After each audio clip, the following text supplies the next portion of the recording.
This is Luke Basin of MMA Fancast coming to you just after the end of the main event at Brawl in the Burgh 21.5 for 247 Fighting Championships at the Monroeville Convention Center. I'm here with your winner of the main event, still undefeated as a fighter, 2-0 as a pro, Lucas, the Sniper Seibert. Thanks for chatting with us after your big fight. Walk us through it again. First and foremost, man, I want to give a shout out to my sponsors, my buddy Ernie, his son Nico that I train every day.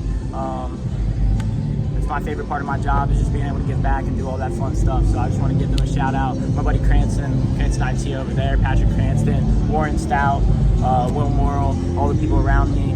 I just want to give them a shout out first, give them a plug on the good platform. Well, I appreciate you coming onto the platform and giving a shout out to your sponsors. It's a big part of that. What's it like being the coach and being a trainer of kids? How's that like for you technically, coaching them and learning kind of a way to convey to kids, but also emotionally as a teacher and as a coach? There's a lot of payback that's not money from coaching.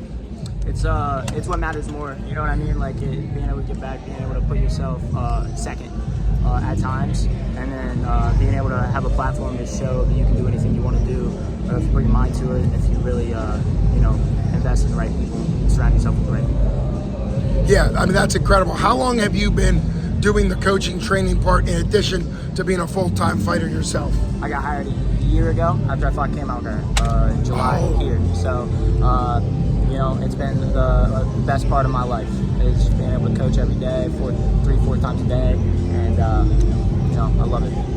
Well, that's an incredible attitude to have. I think coaching is a lifelong commitment. Obviously, you'll be a fighter for as long as you can, but you can be a coach forever. And I think that's incredible. We've talked quite a bit on this platform about how it's like every year you accomplish different things. A couple years ago, you did your amateur debut for 247, and that was just a couple months after training MMA, and then it was a year later. I think you were fighting for a belt, and then a year later you went pro and all that. So what's it like accomplishing so much, like every 6 months to a year? It feels like you're at a different level. If you're surrounded by the right people, it's on par with what I think I'm going to do. You get a little imposter syndrome sometimes, and then you look around, you look back at the things you've done, you look around at the people you're surrounded with, you look around at the kids that look up to you, and you don't got time to have imposter syndrome. Well, and as long as you continue to develop and continue to improve every day a little bit better and get in there, put on a great show. I was thinking about this during the fight. You took on a guy who really was a step up from Jake Zach. Obviously, Jake Zach was your debut opponent, and he had skills and was dangerous. But it seemed like this fighter had a little bit more to offer. Did you expect that kind of a step up as you continue to climb in the pro ranks? Yeah, dude's a dog. He walked out the headstrong. I knew it was about to be a dog fight from there.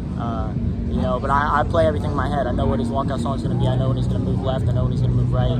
Obviously, it's a fight game. There's variables you don't understand. I got hit a lot. Right? Definitely things I need to dial up. I got too tired. I'm fighting up a weight class. Dude's strong. That was about the worst matchup I could get, and I still got through it. 15-minute fight, and I'm ultimately proud of my performance, but I'd give it like a C+. Gotcha. Well, that is one thing we've talked about a lot on this show. Your sports psychology background allows you to be smart in self-critique, not overwhelming yourself with doubts that are going to be harmful, but being realistic in your performance rating.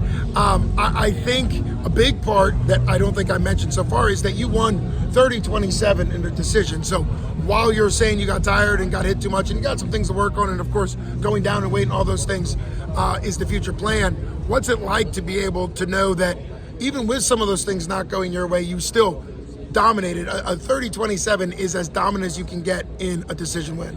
I got all the flash, the Instagram stuff. I proved I'm a fucking dog.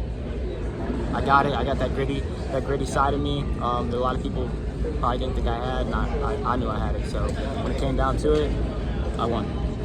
Well, as you talk about both, as you drink to recover, we're doing this just a couple minutes after your fight ended, so I appreciate it.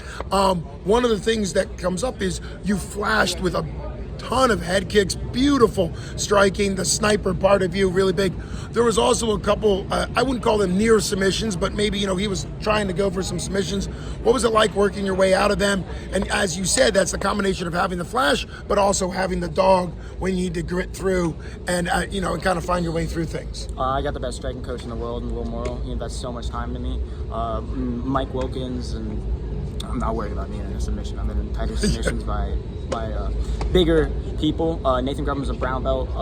Obviously, that poses a threat. Yeah. I felt threatened when I was there. There was only one that was super tight. It was at the end of the third round. Mm-hmm. I got my back flat dig what I needed to do. Found the camera, pointed my tongue out, and got up and jumped in the air and kicked in the face.